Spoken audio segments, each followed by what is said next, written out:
Di dalam hutan yang lebat, terdapat sebuah kisah menarik tentang sebuah pertemuan antara seorang monyet cerdas dan lincah dengan seekor harimau sombong dan kejam. Monyet yang gemar bermain di pohon-pohon tinggi selalu menikmati kebebasan dan kegembiraan jelajahannya di hutan. Sementara itu, harimau yang suka menakut-nakuti hewan-hewan kecil menjadi momok yang menakutkan bagi semua makhluk di hutan.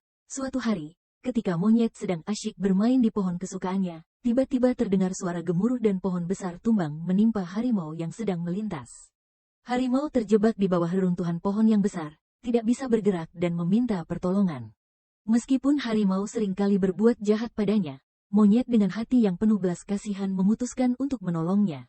Dengan kecerdikan dan kegesitan yang dimilikinya, monyet mulai merancang rencana penyelamatan untuk harimau yang terjebak.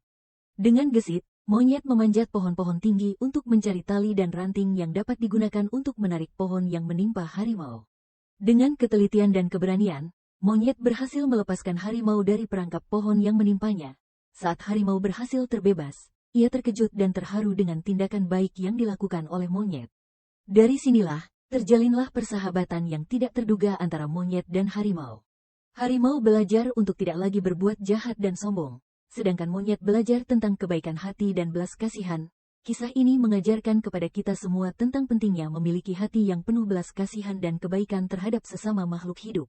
Meskipun terkadang kita merasa terluka atau dijahati oleh orang lain, namun dengan memberikan pertolongan dan kebaikan, kita dapat merubah sikap orang tersebut dan menciptakan hubungan yang harmonis di sekitar kita. Di dalam hutan yang lebat ini, kisah persahabatan antara monyet dan harimau menjadi pelajaran berharga bagi kita semua untuk selalu memilih jalan kebaikan dan belas kasihan dalam setiap tindakan yang kita lakukan. Semoga kisah ini menginspirasi kita untuk selalu menjadi pribadi yang baik dan membawa manfaat bagi orang lain di sekitar kita.